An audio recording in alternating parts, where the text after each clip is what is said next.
Hey, Mark Rodriguez here, and you're listening to the Fighting Podcast. And with me is William What, aka Ninja Panda 1980 on Instagram. And hey, it's Johnny Rodriguez.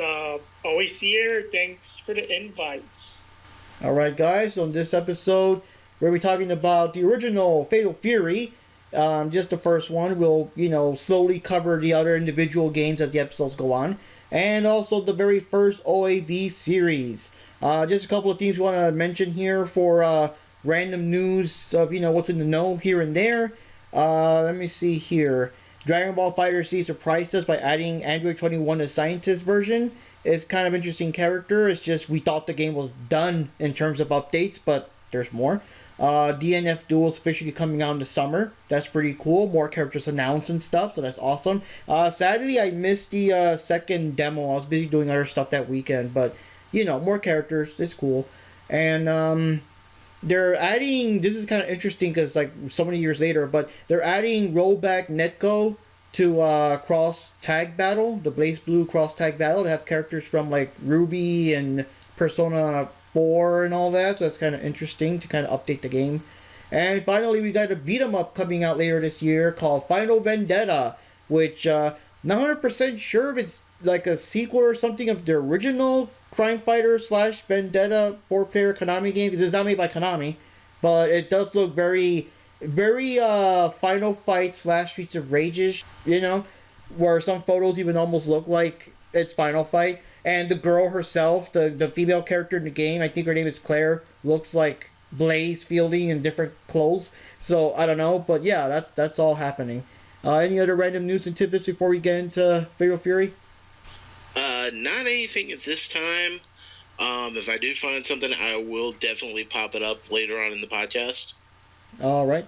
So, yeah, let's get started here. So, first of all, we're going to kind of go into, like, how we first got exposed to Fatal Fury, and Johnny can kind of back me up on this one. So, first time we played Fatal Fury, unfortunately, when we were kids, was the crappy SNES version by Takara, with had awful controls, awful sounds.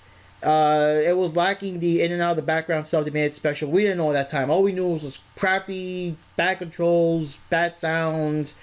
Like, I don't know, we just weren't impressed. I did see the arcade version once and thought that, hey, this doesn't look so bad. And one time I was on a trip with my dad, and because we actually owned a Neo Geo console for a while before it crapped out on us. We went to Mexico. I found a copy. That was the store that sold like the actual, Neo Geo cartridges. So we bought Fatal Fury, and I believe also World Heroes 2. So when I told my brother about it, he was like, "Oh God, why you buy that crap?" But it was like, I don't know. Something told me that, no, the real one has to be better than what we played. And yes, it was. Better graphics. Correction, War Heroes 2 was like, yeah, that's a good game, but it's like Fatal Fury games, I was kind of like, why are we buying that game? Well, yeah, I know. We love War Heroes 2. We'll get to there when we ever get to that episode, but we love the hell out of War Heroes 2. I know that, but I said about Fatal Fury, you're like, oh my God, why you buy that crap, But, no, obviously better characters, graphics, better control as it is, still better than the SNES version. And, in and out of the background, the two people fighting against the opponent, like all that stuff. So it did make it a bit better, better experience and all that. Yeah, my first exposure to the Fatal Fury series was actually at the Coastal Empire Fair, which is a fair we have every year here in Savannah. And there was a big tent where they had nothing but arcade machines. And, I ended up walking by Street Fighter 2, and I, saw this Fatal Fury game, and I was like, okay, let me check this out. So I popped a couple of quarters in, and I was immediately hooked, especially when, your character gets knocked back into the foreground of the background. The story actually kept me going. I think I probably spent maybe $5 in quarters just trying to keep that game going and get it finished for the whole storyline. But yeah, that was my first time ever seeing the Fatal Fury franchise. And then later on, I ended up running the sad, poor NES version from Blockbuster, which I still had fun with it. It was kind of choppy, but I still had fun. Yeah, just oh god, the music and stuff. So, you guys remember the covers and stuff. One of the weirdest things about the game itself, which maybe almost walked past it, I didn't recognize it because the font was different, and the cover was just weird. It kind of borders almost on. No, I don't know. I think Bad Art Mega Man is even worse than this because at least this one is kind of like the game, but still, it's a very weird looking Andy, and he's literally like knocking his brother Terry to his doom. Like he's knocking him over the side where he's gonna fall, 30, 40 feet below to the amusement park and splatter all over somebody. Like, what the fuck, dude? Yeah, I have no idea what the deal was with that. Like, it looks like the cover for like a really bad, cheesy 80s action flick. Like, that's what it really looks like to me. And like, Andy looks like some weird Savat fighter, but you could clearly tell the guy getting knocked off is Terry, which makes no sense. Apparently the artist did not pay attention to the context or the story when he got billed for doing that. But yeah, it was pretty insane. It's a very weird cover. I don't think it doesn't really do justice for Fatal Fury. I know Fatal Fury 1 doesn't compare to the sequels, but still, considering that this is like their first introduction to the series, it should have really have done a much better job of that hardcover. And not only that, but even Andy. I mean, I'm only assuming that's Andy. Short hair, dude. What the? Yeah, he kind of looks like Sid Vicious, and upon closer inspection, I don't remember ever fighting on a Ferris wheel in that game, but it looks like Andy's punching Terry off of the Ferris wheel. Well, he's punching him like there's like there's a Ferris wheel in Southtown. I'm sorry if I'm interrupting, but I think there is a Ferris wheel in Southtown somewhere. Yeah, no, but I mean, like he's being knocked over a park bench, and behind the park bench is like it's like, hey, who puts a park bench there too? Or like if you lean back too much, you might fucking fall to your death. Like, you know what I mean? But yeah, he's like tumbling over a park bench that would like, I guess, go over the rails or over the barricade, whatever you want to call it, to drop to his doom. I'm wondering if it was like to like, I guess, yeah, it's almost like he's foreboding the Geese Howard treatment. Yeah, that. Maybe that's what the artist was going for. Maybe because like in the continue screen, you're basically falling to your death like that. Like maybe that's why it was. But still, dude, like what the fuck? That is not Andy Bogart. That is not Geese Howard. Like who the hell's that dude? But anyways, for better or for worse, for looks like it almost looks like Sid Vicious taking out Matt Riddle. So despite the SNES and Genesis versions not being that well, I believe the Genesis version, I think that one played better, but I think it was missing one or two characters because, the size limits or stuff like that. But the covers at least better represent the game. The characters look like them. Of course, it's kind of sort of cheating because the power of hindsight, like this game came out a couple of years later, so it was a better representation of the characters. The SNES version is almost perfect. It's just like dude, like all they needed was Terry Bogart's gloves. Like what happened to his gloves on that cover, and it wouldn't be so bad if he wasn't like putting his hand like right in your face, like towards the screen. If he was I don't know, doing some other pose where his hands weren't so prominent, like it wouldn't be so noticeable, but it just stands out, Yeah, it definitely does. That and Joe Higashi's hand wraps are kind of missing. Oh yeah. But as far as the Sega one, I actually like theirs a little bit better because the artwork looks closer to Matsami Obari's work, which is the guy that did the anime for the series, and they nailed that one perfect. Yeah, I like that one. The only thing I don't like so much is, I don't know, like the Andy Bogart forehead thing, but everything else looks cool. I mean, it's a good representation, and Geese looking all like demonic figure in the background. That's pretty cool. Yeah, honestly, of all the covers, I think Genesis is probably the best one, and the SNES one would be second place, and obviously the third place would be the original artwork for the arcade game, which yeah, I guess it goes.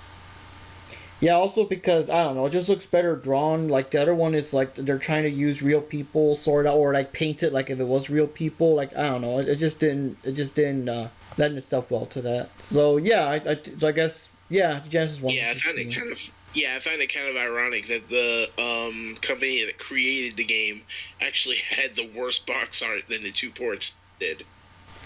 So, yeah, so Genesis for the win. So, for the story behind the game, One of the things that stands out is that, and it kind of makes sense if you play the game a bit. The guy, or at least one of the guys that worked on Fatal Fury and some of the other games for SNK, actually was one of the guys that worked on the original Street Fighter, which makes sense when, if you see it that way, control wise and game wise, Fatal Fury does kind of feel like what if Street Fighter One's controls actually sort of worked? Because like Fatal Fury was kind of hit and miss. If you do the joystick motions, the moves will still work. But Street Fighter was just, oh god, it was good luck doing a Hadouken. I mean, maybe that's why they were so damaging back then, the Hadouken and the Shoryuken, because like it's almost impossible to do them anyway. Like you would basically cruise through the game if you could do them whenever you wanted. You know what I mean? So Fatal Fury 1 kind of feels like a, what if Street Fighter's controls actually worked? Yeah, definitely true. And back in the day, the Street Fighter that we had, it wasn't the one that had the regular 6 buttons. It had these 2 big punch pads, and depending on how hard you hit it was how hard their punches or kicks would get thrown. So trying to do a Hadouken motion while literally trying to hammer on the punch button, yeah, you could almost break a wrist trying to do that. It was ridiculous. Oh, that sucks. I mean, those things was getting busted a lot. Like the buttons, like the arcade would have to fix those all the time, right? The punch buttons or the punch pad or whatever it's called. Like that must have been busted on the daily. Yeah, the punch and the kick pads were almost every week. That game was going back in the shop at the arcades. That's when they just said, "All right, we're gonna stop this, and we're just gonna set up a 6-button layout."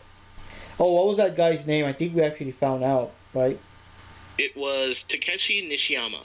So he already had some of the experience, working on Street Fighter to do Fatal Fury. And I think from one of the documentaries we found out that he was actually a big person on story, and he actually had like fleshed out character profiles and story stuff on Street Fighter 1 of all things. It's just that the game, of course, was way too simple back then to really convey anything of that nature. I mean, even all the characters literally said the whole, like, yeah, that's good, but don't forget, there are stronger people than you all over the world. Like, no one had, like, a different quote, which would have been, at that point in time, would have been, like, their only chance to show something of a personality or whatever. But, with Fatal Fury, though, we got a more detailed story. I think it was one of, well, I guess there weren't that many fighting games back that early, but it wasn't so much of a, enter the tournament to win for the glory. It was a personal revenge story, and I guess we'll kind of get into that. It kind of bleeds into that. But, yeah, so as the story goes, in the super dangerous crime-riddled town of Southtown, Terry and Andy were kids adopted by Jeff Bogard, which is a super badass martial artist, and Geese Howard, I believe at that time, was a corrupt police commissioner before he took over as an actual, like, mob boss or whatever. And I guess Jeff was its only competition. I don't think the actual games go into the scrolls, but if they do, we'll get to that with the anime. But yeah, Jeff was probably the only guy that could take him down. So Geese went after him and killed him. And Terry and Andy got to witness that.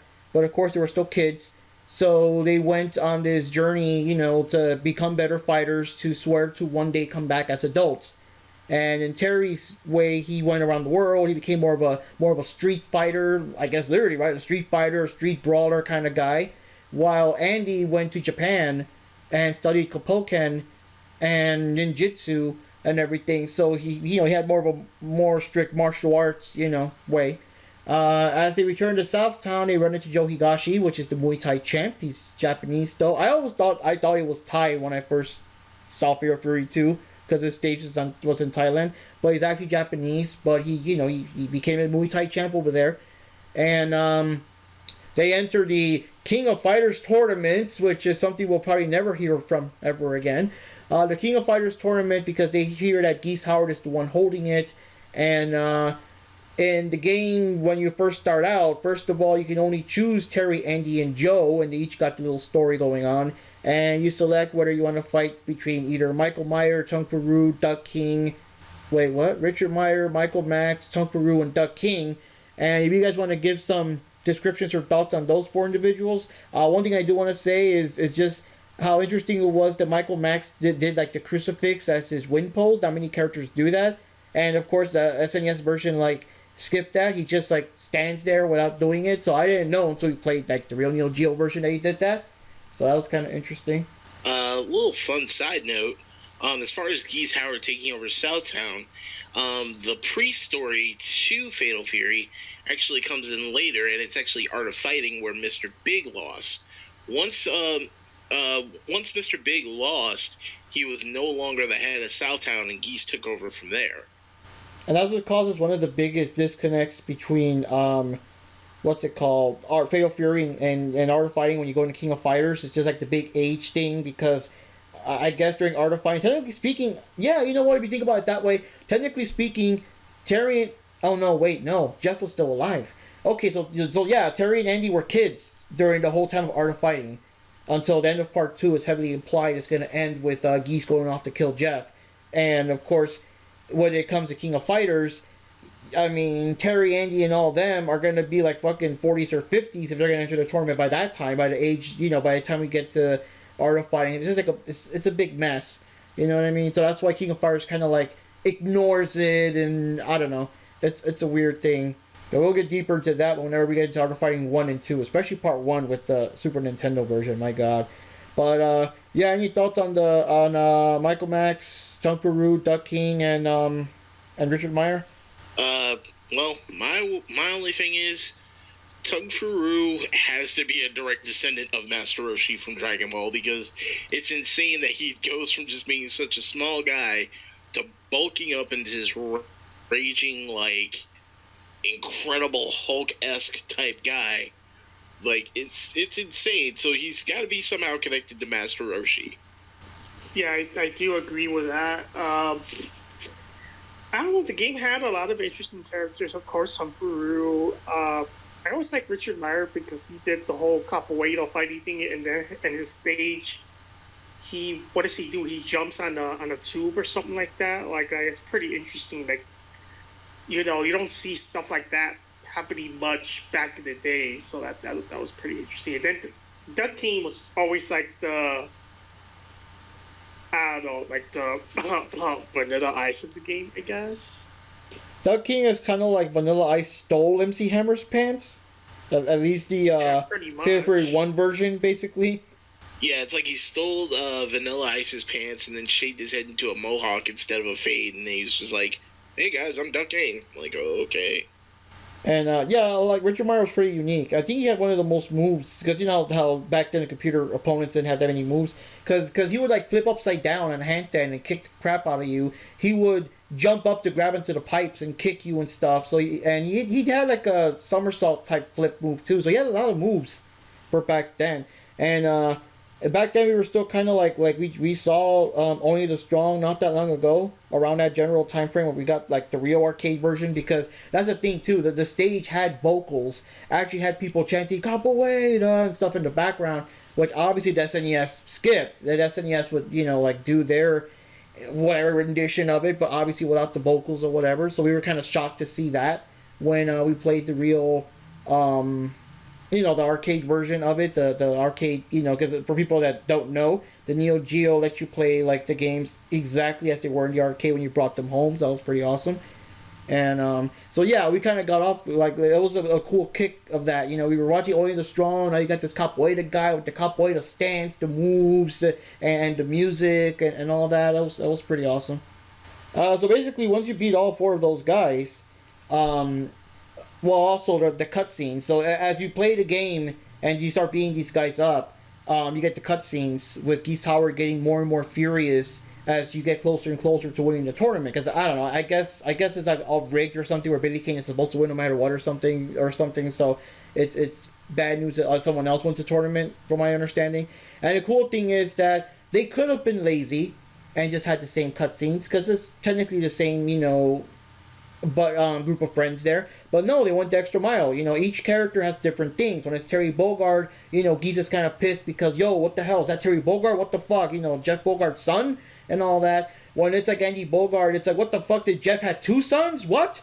And all that. And when it's Joey Gosh, he's like, hey, is that Hurricane Upper Joe? What's he doing here? Like that kind of thing. So there's different comments and different quotes and stuff like that, depending on who you use. And I do want to say also that considering the fact that, again, this is a very early fighting game, and we've had the characters like Ryu and Ken, and Hanzo and Fuma from World Heroes, and, who are the people? Rio and Robert from Art of Fighting. Like, it could have been so easy for them to just be so lazy and just have like Terry and Andy, and hey, they're brothers. They train under the same master or whatever the fuck. They both could have fought exactly the same, but no, they chose to not only have them train in different areas, they have different fighting styles, different moves, but also throw in a third buddy that also has a different fighting style. So the game is pretty awesome. You could choose. It feels more. I mean, you actually have a choice there. You could actually be like, well, my favorite is Joe. I love that hurricane attack, as opposed to, like Art of Fighting, for example. Yeah, you could pick Ryo or Robert for style, but no one really has much of an advantage over the other. Only difference is that Ryo does the Senretsu Ken with the punch, and Robert does the Geni kick with the kicks, but that's basically the only difference. You know what I mean? Like Fatal Fury gave you more options as much as they were for 3 characters, but it's like 3 different characters with their different moves, Yeah, definitely. They didn't just pull a Street Fighter where they just pulled a palette swap with Ryu and Ken. Or, well, I mean, you could technically say the same thing with Art of Fighting, but they did come a little bit close because they changed the characters' looks, at least. But yeah, you actually had like 3 different fighters. One was more balanced, one was more based on speed, and the other one was kind of based on strength. So, you had your options of, which path you wanted to take. And also, there was a storyline that was, pretty cinematic. If somebody were to write a script for that, that would have made a good, like, revenge early 90s martial arts movie, which technically did happen later, but we're going to get into that in a bit. But still, yeah, they didn't go with the whole palette swap, keep the same person and just change the speed business. They actually diversified the characters, which I enjoy. Yeah, that's pretty good, and they all stand out. They're all totally different. They all have their different personalities. But yeah, it really stands out, especially back in the day when they were just doing all the lazy, just copy the character swap thing they did back in the old games like Street Fighter 2, Street Fighter 1. So once you face those 4 opponents, and you move on more into the story, and you face, I'm trying to remember the. Oh, okay, so Geese would count as one of them. Yeah, so then you face Hua Hai, who is like I guess a more evil kickboxer or a heel kickboxer, another Muay Thai champ. But even he fights different. I mean, again, he could have so easily have fought just like Joe, but he fights different, and the extra bonus of I guess getting some extra booze there to get him more fired up. Actually, yeah, he has like basic attacks, but once he drinks the booze, then he starts doing that dragon kick thing on you, which is very damaging because back then those games sometimes 1 or 2 moves, bam, Then you face Raiden, who's a heel wrestler that has very abusive moves and throws you out of nowhere. He's just fucking pain to deal with. And then you have Billy Khan, who is at that time the King of Fighters champion that you're trying to dethrone. And I remember, at least for the Neo Geo version, it's been so long. My memory, from what I remember, you guys can correct me if I'm wrong, I remember the Neo Geo version, he actually does lose the staff over anything. So he's like the easiest guy to beat. If you could just block his initial strike and then throw him, his staff will break, and he'll just cower until like one of the random goons in the background throws him another staff. But like you could, if you're like right next to him, you could just grab him and throw him the second he grabs the staff again before he does anything, and then rinse and repeat and went for a perfect. And if you want extra damage, you can start doing your fireballs and stuff while he's cowering because he still takes chip damage and everything. So all that's pretty cool. But in the SNES version, I don't remember him losing his staff. So I think he's way harder because he's just on your ass. You know what I mean? So that's an interesting change with him. Yeah, when I played the SNES version, I think he lost his staff like maybe twice. But even with that, I was trying to go in and just beat the living snot out of him. And then he finally lost his staff and he just kind of cowers in the corner. And then I just kind of had a bit of a throw party. So, yeah, same there, but it's very rare in the SNES version. So, after you officially win the tournament, you actually get a cinematic where you're actually dragged away by Geese's goons, and they take you up to the top floor of his building where you get to fight Geese one-on-one for some good old-fashioned sweet revenge. And of course, Geese Howard was one of the classic SNK cheesy bosses. He had to counter grab, but in this case, it's so bad because there's times where you could just jump towards him and you're not even doing, like, you didn't even push an attack, you know what I mean? And he still counter grabs you. I'm like, what the fuck are you countering? I'm just jumping towards you, man. You know what I mean? And of course, there's rapid fire Repukens, which, like Terry Bogard, for example, it's basically a recolored Terry Bogart's Power Wave in this game. And the first game, they were like literal, like giant, huge pillars of fire that just go across the screen. But Geese's are colored blue, and they just rapid fire across the screen and doing insane damage. I think only 2 or 3 of them can kill you, and he just found out Reppuken just all over the place. And he was the only character that taunts you too in that game. Yeah, that's pretty true. Like, as far as his character design and his moveset, like a lot of characters, there's some that you could tell they're supposed to be a villain, but a lot of them you look at him at glance and it's like, well, I can't tell whether he's a good guy or a bad guy. Geese, you could tell he's just pure scum. Like, he's evil as all get out. He walks around in, like, a gi with the top off, and he's just literally just doing evac tosses on you every single chance he gets. Like, you could tell this guy is pure evil. Like, you really get into the feeling of Terry Bogard where you're like, I want to kill this man after you play him for the first time. Oh, the game is very interesting, and Geese Howard was extremely cheesy. And a lot of his moves takes a lot of damage. He just throws you anywhere. He does a lot of replicants. Yeah, it was extremely cheesy as a boss. And yes, so if he beats you, that's where you start flying out the window to your death. But if you beat him, you have this cool cinematic. No, actually, the cinematic works both ways. Yeah, whoever wins the match, whether it's you or him, one character actually kicks the other character out the window. So while you do, in fact, I guess, quote-unquote, kill Geese, and he falls out the window to his death, he could also do the same to you if you're the one that loses the match. So that's pretty interesting. And I do have to say, for all these characters, the only character that, now looking in retrospective for so many games and stuff, the only character that has not come back in a fashion, and I think if he ever does, they would probably have to just retool him all together so he doesn't just look like Balrog, is Michael Max. He's the only character that hasn't come back. It is kind of unique to have a boxer character go hurricanes, tornadoes, the tornado upper, which would have been cool. But everyone else, obviously Geese Howard comes back all the time. Duck King's been in more Fatal Fury games and King Fighters 11. Raiden will actually, come back as Big Bear, but he would also come back as Raiden again in future games. And Hua Hai was actually in King of Fighters 13. So for being the one character you would think, no, he's back. He came back. The most Michael Max gets is a little cameo of him still being in the background of King of Fighters 14 on the Sound Beach stage. It makes me feel kind of bad for him. I kind of wish he would, I don't know. But like I said, if he does come back, they would have to completely redesign him or do something cool with him or whatever so that people don't just say, like, oh, it's Balrog, Yeah, very true. Another character that I wish they would bring back is Richard Meyer. Like, you catch him in the background of the Pow Pow Bar, which is the bar he owns, but you don't really see him fighting too much. I know he's supposedly, quote-unquote, retired, but they need to, kind of get him back. I mean, I was surprised. He was actually unlockable character in what's it called, in King of Fighters 2006, aka Maximum Impact 2, which I'm surprised. I mean, that was a cool thing, bringing him back. That's pretty awesome.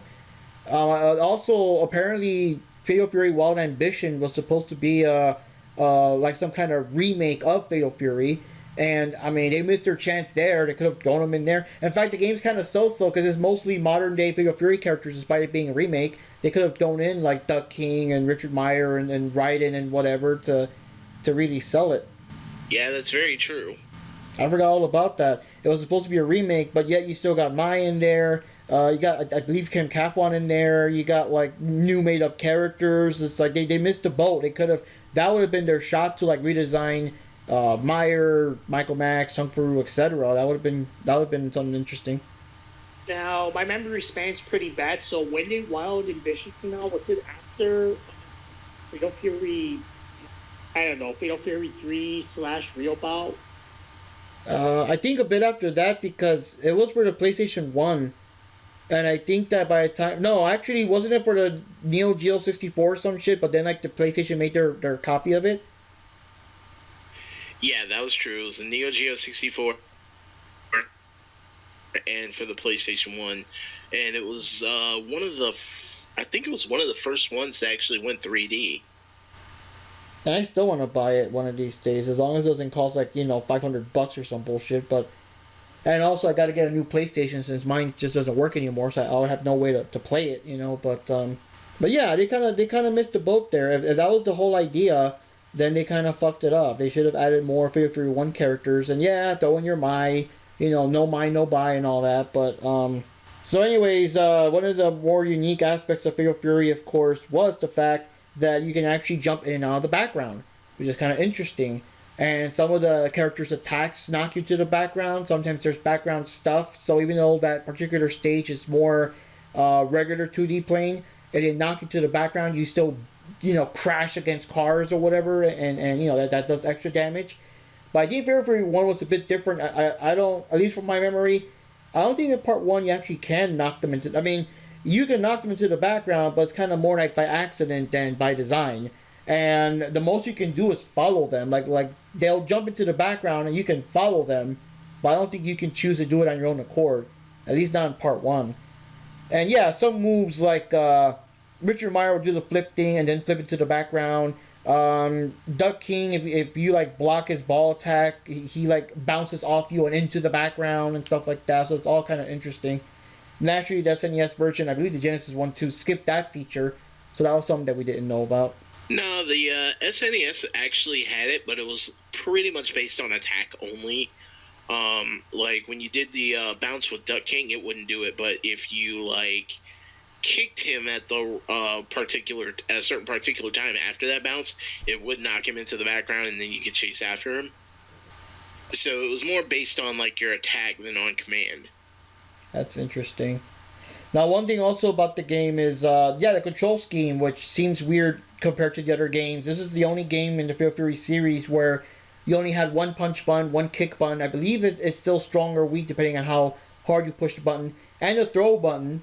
So that's interesting. You have a little throw animation, which always looks funny when there's no one near you. You still do the animation. You just don't actually throw anything. And the D button was actually not used because, Neo Geo controllers are A, B, C, and D. So this is the only one where the D button is not used. And of course, in future games, it will adopt the more traditional 2 punches, 2 kicks, and things like that, with some exceptions here and there. But that was an interesting change for the very first game. And then also, another thing was the very unique and very weird bonus stage where you're like doing arm wrestling with this metallic arm and a TV screen with this guy, I don't know. I guess it was basically a video game in universe because it makes no sense. Why are you grabbing a metal arm with a screen looking at you, and the guy would, make expressions based on if you're winning or losing and stuff. And I could always beat the first guy because obviously he's like the warm up, I guess. But the second guy, like, no, I'm not gonna break this expensive, hard to replace Neo Geo controller bashing on the button to try to beat that one. I just gave up after the second one. Yeah, it was definitely a weird meta experience because, they had those things in real life. And again, at the Coastal Empire Fair, they would actually have the real arm wrestling machine where, you put your quarter in, and you're arm wrestling, and you see this guy on the screen. He looks like he's straining to, try to take you down. And then, like, he starts straining more the more you twist the arm over. But, like, as it gets, as you progress, like, it starts getting stronger. Now, you gotta think, this is a big metal bar you're going against, so I'm sure there's probably a lot of broken arms playing that thing. Yeah.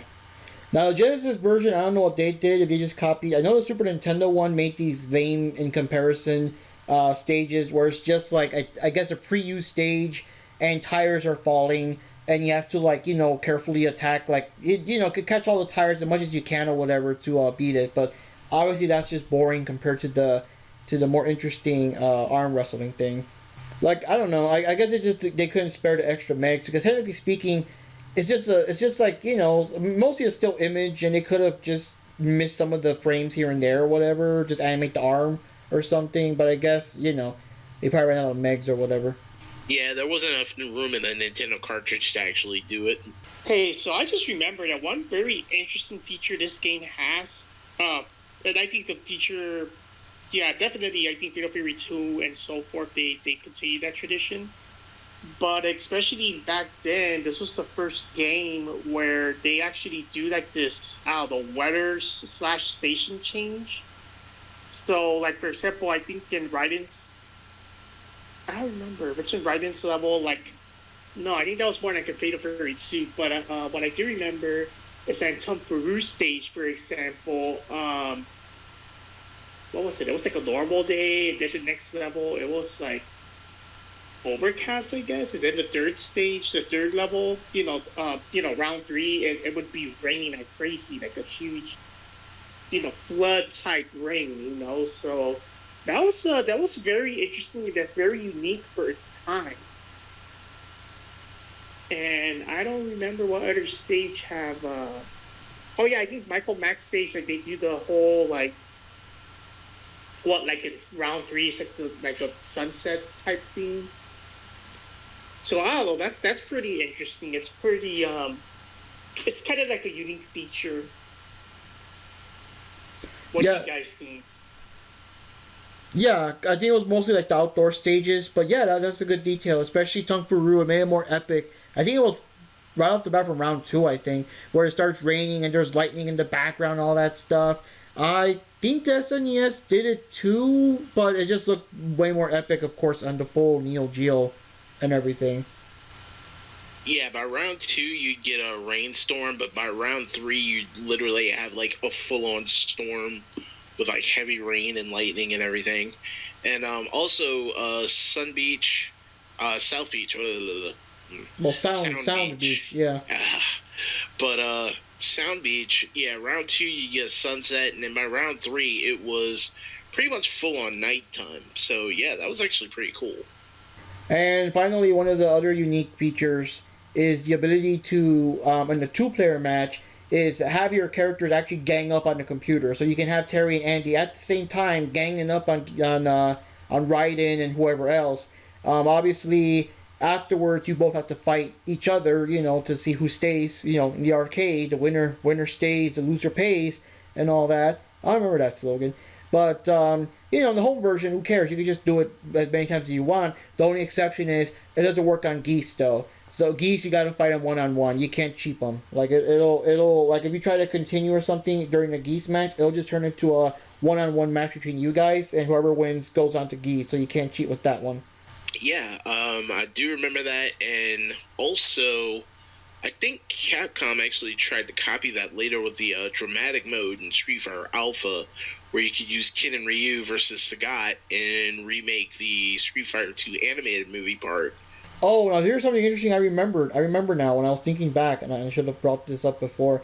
When you guys, after you defeat, whoever you're ganging up on, and then you, fight each other, they have this made up, this unique theme. They're not, reusing, I don't know, Duck King's theme, for example. It's like this new theme. That same theme is used in Street Smart, which is another, like, an older or pre-Neo Geo SNK game where you play two characters that are just beating up, people in a similar fashion. Huh, didn't know about that.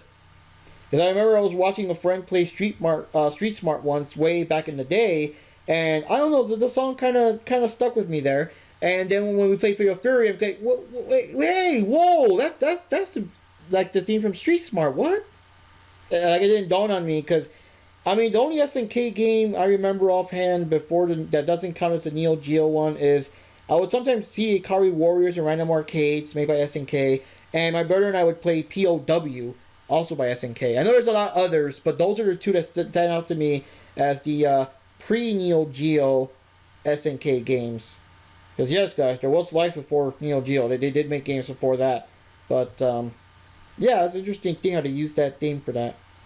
So another things, let me see here. Well, Raiden's an interesting character. He's based on Van Vader, I believe, and I like how he comes back and forth as either a heel or a good guy. He also does the cheesy mist. He spits mist on you, which in the past I didn't know what that was, But now we got more into wrestling. Oh yeah, that's mist. He's spitting at you and everything.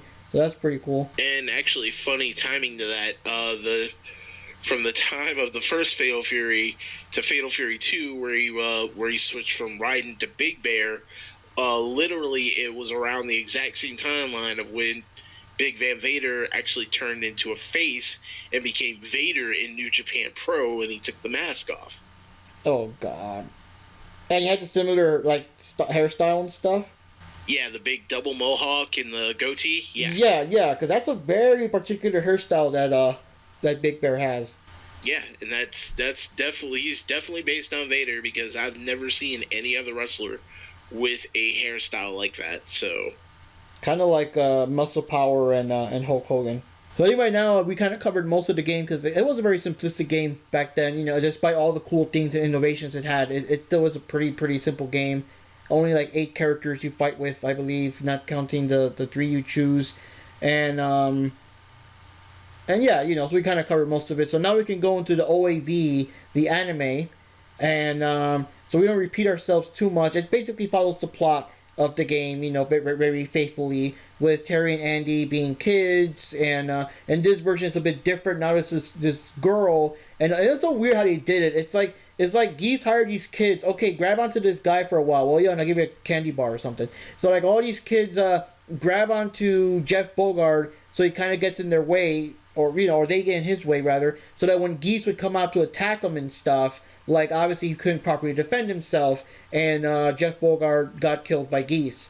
And this is of course interesting because it is like the younger, long-hair businessman version of Geese you will later see in in the Art of Fighting games that showed his younger self. So it's kind of cool how back then there was this kind of like synergy between like the game design and this anime design. So that's pretty awesome. Jeff Bogart himself, I mean, I don't think he's ever appeared canon in the game at that time. It's just like, he's the backstory, whatever. So it's interesting that when he does appear in other media later on, like Fatal Fury Wild Ambition, or in the episode of King of Fire's Destiny, they use the anime design. They go by that design for the anime. So that's pretty interesting how they went there. And again, Art of Fighting 2 went with this longer hair Geese design. The anime predates that by a couple of years, I believe. So yeah, Terry and Andy again go off, train, whatever. Terry comes back. Terry runs into Joe when they're in Southtown, and this is the interesting part where Terry randomly just an almost out of character just slaps this waitress's ass as she's walking by, which is just so weird because I don't know, it's just so random out of nowhere. Never gets brought up again. Terry doesn't come off as some kind of perv throughout the rest of the movie or anything. It's just such a random thing, and the way he's so for that one scene. Yeah, that one scene, and it's like Terry is such a kind of a goody hero type character in anime that it looks more like he would have been the one to stop someone else from doing that. You know what I mean? Instead of him doing that. So that's what the hell is that? Yeah, it was odd. It was almost like watching Captain America walk into a strip club. It's like, what are you doing here? What's going on? Oh, God. Maybe Tony goes into one, which would be more character for him, and Captain America's already in there. He wasn't dragged. He was already in there. Oh, yeah, go to every Tuesday. What? Oh, that would be funny, though. Yeah, baby. Yeah, shake them tits for America. Ooh, baby. Oh, man. That, ma'am, is America's ass. Oh, man. Oh, yeah, okay. So anyways, and that's the thing, though. Terry wasn't even drunk. He wasn't even drunk. He was just chilling in the bar, It's weird. But, yeah, he runs into Lily now in the dope and everything with Billy Khan watching over her. And I guess that's how they first, run into each other and whatever. He runs into Joe. They escape because, the cops and fighting and stuff. They enter the King of Fighters tournament where Andy also, runs into him. They go into the whole thing with... the Haikyo Seiken techniques, that there was the scroll and the extra technique, and Tung Fu was their master, which is interesting though, because that was later, again, Tung Fu became their master in the game. I don't know if in the first one it was established he was their master, but I know later games do go into that he's like their master and stuff. But apparently he also trained both Geese and Jeff, and he chose to show the technique to Jeff instead of Geese, which I guess it didn't help him when Geese was after him, right? But you know what I mean. He chose Jeff over Geese, and Geese couldn't lift that down. So now it's kind of like, which one will earn it between Terry and Andy. If you want, you can continue with the tournament and so forth. I'm not going into the whole thing all by myself. You can go into what happens after that. Well, after that, there's like a big chase scene where Master Tung actually gets hit in the heart by Billy Kane's staff, and they do escape. Unfortunately, Lily didn't make it. She got thrown out of a window. And at that point, after that, Master Tung teaches Terry Bogard the secret Senpuken technique, and then immediately dies right after. He's like standing in like this prayer stance, which was, I'm sorry, that was like one of the most badass death scenes I've ever seen. And then from there, they go to extract revenge. Billy is fighting against Andy Bogart, and Joe Higashi actually fights Raiden. They defeat those two, and then Geese and Terry get the one-on-one matchup. And weird thought, like, that anime had like probably one of the coolest mistakes ever. Even though Andy and Terry are brothers, for some reason they made Andy with like this bluish grayish hair in the anime series, and I actually thought it looked pretty cool. I wish they would have kind of stuck with it. Yeah, that was only in the first one though. I think they corrected it for the second and third, but that was a weird thing, And then in terms of other interesting tidbits, if you watch the Japanese version, because in the American version, everybody was voiced by the same actors when they did all three. I don't know, they probably dubbed them all in a row or something. But on the Japanese version, Joe Higashi has a different voice actor in the first movie as opposed to in the second and the motion picture. And the thing is, well, both, I'm not sure about Andy. I know Andy had also the same voice in the second and third. I want to say he has them for all three movies. But the thing is that the guy, I guess the people behind the games, the ones who make, I'm not sure if it's the same guy who made the first one, but whoever's behind the actual games like the voice actors so much that they actually used the voice actors for Andy and Joe for the Fatal Fury 3 and onwards. So that's pretty awesome. And like I said, with Andy, his voice is kind of particular. You could really tell when he does the moves, but when he's talking normally, you can't really tell. But Joe Higashi, like, it's just right away. You can tell it's him. He doesn't have to say his "Osha." You can already tell it's him by just how he talks. But Andy's a bit easier to notice when he's actually doing the Saiken and stuff. It's hard to tell more when he's just talking normally. But Joe has a very noticeable, almost knocks you back if you haven't seen the first one in a while. Deeper voice in Japanese when it was a different guy in the first one. And also the other tidbit that just some weird design changes here and there, or colors, again with what's it called, Andy Bogart with the silver hair. I don't know why, but then like Geese Howard, instead of his famous like white kimono with the brown baggy pants of doom, now he has like, it was like, I think it was dark brown or black pants or something, but like the blue top kimono, which got referenced in King of Fighters 11, I believe, where you can unlock Geese and other characters. When you pick him and his second player color is based on an anime, I'm like, no, that specific shade of blue and brown is too much of a coincidence. This is purposely referencing that anime. Yeah, and another little cool Easter egg that was in the anime, you guys were talking about Fatal Fury and World Heroes.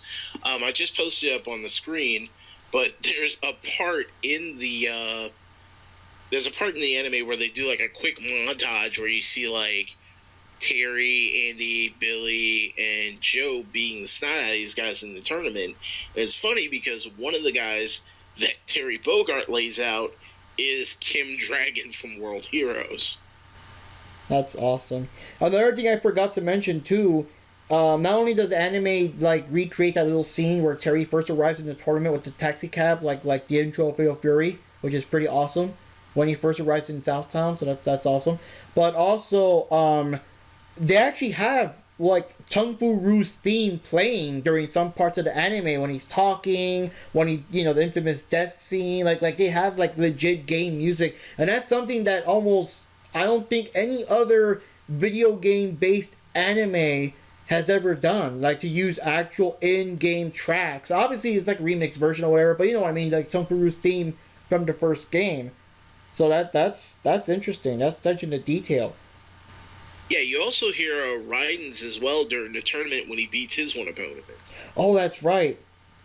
Oh, that was much shorter though, but yeah, that's right. And that's cool though, because I don't know, man, like there was like so much attention to detail in that first anime. The second one, kind of cool too, and the third one just goes off the rails. But like that first one though, like dude, where was like the script writer or whatever? Someone loved that game. It wasn't like a cheap cash grab. Like they put attention to detail in that anime. Yeah, they definitely did. The only downside is the one thing that was sort of kind of converted itself over to the games later, kind of like how they did with the design for Jeff Bogart, is I wish that they would have made playable characters of Hopper and Ripper. That'd be interesting. They'll have to develop all kinds of new styles though, because technically they're just, them random thugs. Like the only one with a fighting style, technically speaking, Billy Khan also counts, because there's always like that Real-Bout one has a picture of like Billy Khan, Ripper, and Hopper. But yeah, that would be interesting on what style they would have. The only other thing is we have the original character Lily. My only thoughts on her is that Johnny and I, we used to go to this arcade, and they would also like rent anime movies, which is our very, very first exposure to Dragon Ball Z, actually. I mean, we saw Dragon Ball, but this was like Dragon Ball Z, and it was so confusing because the tapes, because they were videotapes, were labeled like, Dragon Ball Z Volume 1, but it was like one of the movies. We were very confused. We were expecting like, the actual first episode of Dragon Ball Z or whatever, but it was like a movie. But they only had Fatal Fury 2 and the motion picture, never Part 1. We only saw Part 1 because they had advertisements, from whatever company made them, like, hey, watch Fatal Fury 1 and whatever, which I believe was the same company that was releasing early Ramna 1/2 movies.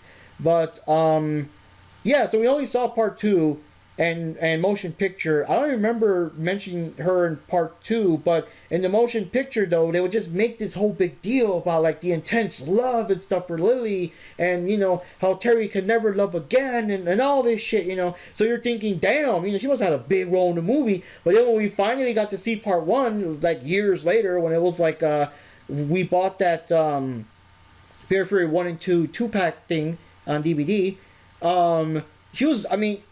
she barely exchanged words with Terry. Like, they had just one scene together. There was a scene where Geese wanted her to serve Terry poisoned champagne. I'm assuming it was poison. Because before Terry could drink it, she has, like, conflict of interest, guilty conscience or whatever. And she slapped it out of his hand so he wouldn't drink it. And, they kissed and all that. Now, I'm not 100% sure because, like, the way the camera pans with the Terry's cap on the ground, was it implied that I guess time passed on and they did the deed or something, or? Nah, they just kissed. Okay, because it was just weird how the camera just panned down, rotated, whatever. And I mean, I don't know, but yeah, but that's the thing. That's as much as they had. And then of course, like you mentioned earlier, she helped them escape after the tournament, and then Geese threw her out the window and everything.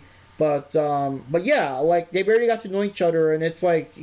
They barely got to know each other, but thanks to Geese, let's just say she fell head over heels for him. Oh, and she fell on her head too. My God, like it was like slow motion, and she fell on her head. Like thank God they were playing like music over it and not actually hearing the sounds, because that might have taken it a little too far. Now the only thing that was kind of disappointing was in the anime, like this whole deal is about getting revenge. I mean, I don't know if they flat out said they wanted to kill him, like kill him, but I know they wanted revenge. So it's kind of weird. So near the end, when Terry finally shows up and Andy and George just defeated off screen, Terry does his move, which is kind of funny because he didn't. Like this is like the only time he does the power wave and the crack shoot. Yeah, he had the crack shoot, and Geese is not the crack shoot, the burn knuckle. I'm sorry, and Geese is dodging them all and stuff like that. And yeah, so Terry does the Senpuken, it's called. Yep, the Simpukan. Yeah, there you go. And defeats Geese, but all he does is knock him into like a fountain or water or something in the background. Because his hideout was in some Japanese type thing over like this big mountain with a staircase or whatever at the top. So he just fell into like his pool or something. And well, I guess it was like for sequels and stuff, but they should have done some kind of recreation of being knocked out the window. I mean, Lily doesn't count. You know what I mean? Like, hell, it would have been almost poetic justice that they would knock Geese out of a window after what they did to Lily. Yeah, but I guess they figured with the Simpukan attack that was enough, because if you saw how high he went up in the air, and then like as much of a splash as it made into his pond, like he was pretty high up there, so I would have kind of guessed he had died too. I remember that. I remember that was the first time I ever heard about that kind of concept was like Ghostbusters. They were in the air, like the cartoon version that is. They were in the air. They were falling. I forgot why, but the main thing was they were about to hit the ocean, and one of them said that, hey, these are going to fall in the ocean, but Egon's like, well, actually at this height and speed, it would still be like crashing into cement or something. And of course that's like the advertisement trailer. I remember when I was in a swimming pool once, if you swing your arm down like to quote unquote punch the water as hard as you fucking can, that shit hurts. So you can imagine like if your whole body was like doing a belly flop, like, I don't know, 30, 40, 50 feet off the ground, you know? Yeah, he pretty much did the world's highest cannonball. Now, it's been quite a while ago. Do you have any memories of it, more or less, Johnny? I think, remember that we still saw it a couple of years. Damn, I forgot we were in Mexico or not when we bought that. Because I think we bought that online, I mean. So, yeah, it was quite a bit ago, but not that bit ago, because, again, we didn't see it till, like, way later. Honestly, I don't really remember much. I mean, I just kind of sort of remembered, like, kind of like the artwork style. But I really have, like, not really good of a memory of the movie in general. I think it was fun, and I'm assuming since this is an OAV, that means it was, like, just aired on TV one day or something in Japan, like a special... and the OAV was that the movie, but where they sing the Oh Angel thing? No, that was the last one. Oh, okay, that was okay. The motion picture. I still remember the funny tagline. I mean, I guess it's true, but it's kind of funny because, you know, it's like a beat 'em up, you know, game and stuff, like a fighting game, and it's like Fatal Fury, the motion picture. They fight for love. I'm like, okay. I mean, technically speaking, they do, but it's kind of like, I don't know, it's kind of like Rocky 5. This time he fights for love. You know what I mean? Like, I don't know. Like, it's just Fatal Fury, not theater movie. So we pretty much covered the most we can about the game, I think. I don't know if there's any other particular things or oddities in that game to point out. And also we kind of covered the first OAV. I mean, the OAV is kind of, isn't it roughly like, isn't it less than an hour, I think? Because it was like a TV special or so. Like, the motion picture was the only one that was really like a either hour and a half or 2 hour. Because it was supposed to be, I think that was actually in theaters, which is why it's like the motion picture. And holy shit, I just gotta say, like, if they brought that over, which again, you know, Fatal Fury and SNK in general was not like that big of a popular thing in America, but I would totally like flip my shit if back then when we got into those games, we would see like the motion picture in movie theaters. That would have been fucking awesome back then. You know what I mean? But yeah, I think we were kind of late to the boat by that one. I think the games were already, I mean, they were already past pretty special and stuff by the time we even saw the movies. Yeah, the original OAV had like a 45-minute runtime. Like, it's pretty quick. And the movie was, it was close to 2 hours. Which, if that would have been in the movie theaters, I would have definitely gone to see it. No question about it. Like, that was an incredible movie, you know, despite having, you know, these newer characters that kind of looked like Masami Obari's experimentation with Gal Kaiser, which was another SNK game we could talk about later. Yeah. But, yeah, it was definitely a good movie. And, of course, for that's another tidbit I just remembered, is that King of Fighters 14 added this cool, like, animated intro drawn by that same person that did the Fatal Fury animes, and especially when the scene gets to Terry Bogard, you know, doing his thing, definitely looks like that art style, so that's fucking awesome. Yeah, definitely, and his Power Wave looks way more fierce. Like, his Power Wave almost was reminiscent of the one in 2 where he, like, cleared a quarter of a forest in front of him with it. Another thing too is the designs too. The characters have slightly different designs, so the anime kind of reminds us a bit of how Terry and Andy and Joe looked back then, because obviously they were going for the Fatal Fury 1 designs. Fatal Fury 2 is kind of sort of like once they went to the Fatal Fury 2 design, which is a more better refined look for Andy and especially Terry, because Andy was a bit more different. Andy had like the fire on his chest and stuff like that, and the ninja like the sash and whatever. But Terry was basically pretty much the same outfit, just a bit more refined. Just like missing the sleeves, having the star in the back. We're so used to having the star in the back when he has like the red, blazer type thing, that it looks weird when in part 1 he didn't have it back then and things like that. So there's attention to detail there. Those Fury 1 designs. It would be interesting though, because people love all their DLC and their skins and crap. It would be kind of cool though if they did that. Maybe make them free, because I don't feel they're different enough to actually pay for them. But it'd be kind of cool. Terry, Andy, Joe, Geese, whoever else. I think those are the only people from part 1 in 14. Give them like their Fury 1, DLC costumes. And hell, Rio and Robert King, give them their Art of Fighting 1 DLC costumes. That'd be kind of cool. Yeah, basically the only character that I know of that has like a sort of DLC costume is Terry, because he actually has his original Fatal Fury 2 costume, which is the red jacket with the cuff sleeves and the star, but he also has the Mark of the Wolf costume, which is the bomber jacket, no hat, and shaggy hair. One thing that a lot of people don't notice or they forgot about was the Mark of the Wolf hat he originally had in the original Fatal Fury games that kind of looked like a Harley Davidson symbol. And if you look on the Sega Genesis and the Super NES cover, he's actually wearing that hat. That's pretty cool. And also, random tidbit of myself that's the one thing also is I'm such a big fan of Fatal Fury and the overall look. I don't know like why or what or whatever, but Terry was the only character with a ponytail, because I'm sure there's others before, but like just Terry Bogard, how the game is cool and all that, how his outfit's not like that hard to replicate and everything. Like I literally grew my hair out just for him, because I've always wanted to have long hair, but due to like school or certain jobs or stuff here and there where you just can't have long hair and everything. And the thing about growing your hair out too is that there's this in between stage between your short hair and your fully long hair, where you just flat out look like, okay, you need a haircut. You know what I mean? Like you're starting to grow your hair out. It looks kind of sloppy. It looks kind of like a mullet. It looks like, yeah, you need a haircut, boy, or something. Until you actually let it grow long enough that it does become kind of like Terry and Andy, like length and stuff like that. So it was cool. I finally got my hair long enough to do a ponytail. It's cool that I got to like dye my hair blonde, and it's cool that I got to actually get the Fear Free cap. But not only that, but a legit, not like a Party City knockoff or whatever, but like a legit 80s style jacket. I forgot what was the exact term for it, but it was like an 80s style jacket, retro jacket, something like that I found on Etsy. That the only thing missing was just to have the star, sewn on the back, and of course the fighter gloves, and bam, that was my Terry Bogard cosplay that I've worn a couple of times here and there.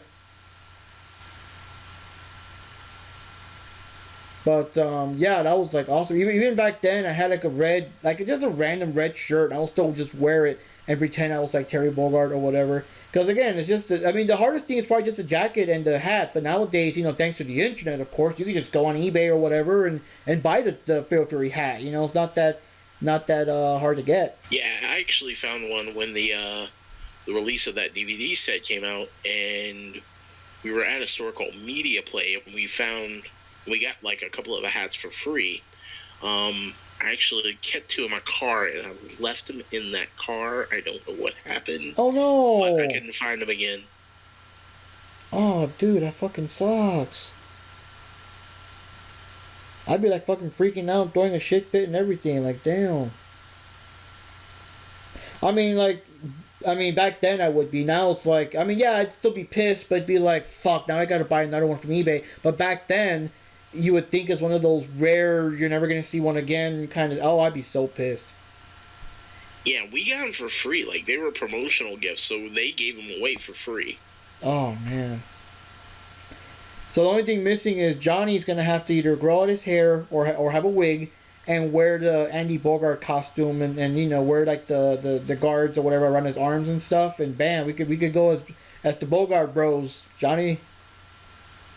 Yeah, I don't think I'm not gonna grow my hair that long. But you know the funny part is if you do go dressed up as Andy though, you know that all the girls cosplaying as Mike are gonna either want to hug you or pose with you or whatever. And also, God, that just leaves me left. I'm gonna be straight with you. I'm a 340-pound black guy. I am definitely not the right size to be Joe Higashi, so I'm sorry, I can't go with you guys. But I just had the funniest thought because people like to like reenact stuff here and there with the cosplays. Like I once met a guy that was like a very like film accurate Darth Vader, so I made him do like the force choke pose, and I'm like you know pretending to be choking or whatever, or whenever I run into anyone that's like you know one of the FNAF characters, I would have like them like attack me and stuff and whatever. So it'd be funny because you know like people of all ages cosplay. So if you're lucky enough to have like you know a young mother or something that brought her baby and maybe she's dressed up as Mai and the baby's dressed up as I don't know Hotokumaru or something and Johnny's dressed up as Andy, they could do the picture thing. They could do the thing where Mai's holding up the baby and Johnny looks like ah you know like how Andy does in one of the King of Fighter intros. That'd be so perfect. Oh, that would be hilarious. Johnny, you gotta do it. Oh, that would be hilarious. Johnny, you gotta do it. Oh my goodness. Well, yeah, on that note, yeah, we I think we covered everything we can. Again, it's a simple game. Lots of innovations though, but not like too much to go into it, you know, I guess, after all the things we've mentioned. And the OAV, which is, hey, it was 45 minutes, you know. Lots of good Easter eggs here and there. Very enjoyable. I mean, I loved it, and it's kind of thing you kind of go back to once in a while. Of course, it helps if you're like a real like rabid SNK fan because like yeah, I mean this is the movie for SNK fans. If you never heard of it, the stuff goes over your head. But yeah, it was a fun movie. I liked it, and the game is cool. The game, I mean, you have to be kind of in that mood if you want to go back to retro games. It's not exactly a game like oh my god, I just spent all weekend playing Fatal Fury. Maybe back then, but not now. You know what I mean? But it's still a good game. It starts out the entire SNK. I guess, yeah, the entire SNK universe, because everything came from there, and I mean, this is where the King of Fighters tournament began. At this point, Billy Khan was like, I guess, the first noted King of Fighters champion before eventually would become a 3-on-3 type event. But that's pretty awesome, you know. But, so any closing thoughts, guys, as we wrap this up? Well, like, as you were saying, the anime is definitely a love letter to the fans. I mean, I was just looking for that screenshot, and I was like, okay, I'll just go and check for the screenshot. I ended up watching part 1 and part 2 today. But yeah, it's not one of those games that you're just gonna jump out and be like, oh yeah, I'm gonna wreck the whole weekend doing this. But I mean, it is a good get-together game. Like, get a couple of friends together, get some pizza, and if you just are into old school cracking heads, then yeah, it's definitely a fun game, and I'm all for it. Yeah, I think pretty much like what you guys say. It's not like Fatal Fury's like the super wow game, like oh my god, I can't wait to play that game again or whatever. But it is I feel like it's more like the origins, you know, like it's like how it all started, you know. It's like a game that has history. Yep, so there we go, guys. That wraps up this episode of the Fighting Podcast. I'm not sure about a set schedule yet because, of course, we do the wrestling one too, and we don't want to bombard our hosts here with podcasts every other weekend. It's like, oh, fuck, again, you know, that kind of thing. But, yeah, we eventually will be covering a mixture between old and new. If some new game comes out, we'll do an episode on that. And if there isn't, like, any, like, enough news or whatever to talk about, we'll just kind of go back on these older things, like Art of Fighting and World Heroes and maybe the Street Fighter Alpha series, you know, different things. Like Ricky Rocks mentioned, if we talk about the first Mortal Kombat, we'll invite him. So, hey, maybe we'll do that too. But for now, just stay tuned for the next episode. This is Mark Rodriguez signing off. William White, a.k.a. Ninja Panda 19 on Instagram, signing out. And this is Johnny Rodriguez. Thanks for watching this podcast. Yeah.